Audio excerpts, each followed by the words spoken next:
மக்கள் தொகை அடிப்படையிலே நாடாளுமன்ற தொகுதிகளுக்கான மறுவரையறை மேற்கொள்ளப்பட்டால் தமிழ்நாடு உள்ளிட்ட தென்னிந்திய மாநிலங்கள் பாதிக்கப்படும் என்கிற முன்னெச்சரிக்கை உணர்வை மேற்கொண்டு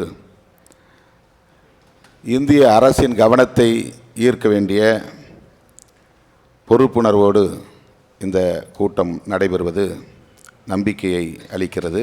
50 மாநிலங்களை கொண்ட ஒரு தேசம் அமெரிக்கா. 100 ஆண்டுகளாக ஒரே எண்ணிக்கையைத்தான் அவர்கள் தக்க வைத்து கொண்டிருக்கிறார்கள்.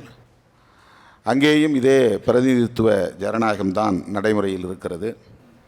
எனவே நம்முடைய முதல் நிலைப்பாடு எண்ணிக்கையை மாற்ற வேண்டாம், இதே எண்ணிக்கையை நடைமுறைக்கு கொண்டு வர வேண்டும், இதை தக்க வைத்து கொள்ள வேண்டும் என்பதாகத்தான் இருக்க வேண்டும். எண்ணிக்கை சமநிலை மாறக்கூடாது. 39 இடங்கள் நமக்கு இருக்கின்றன.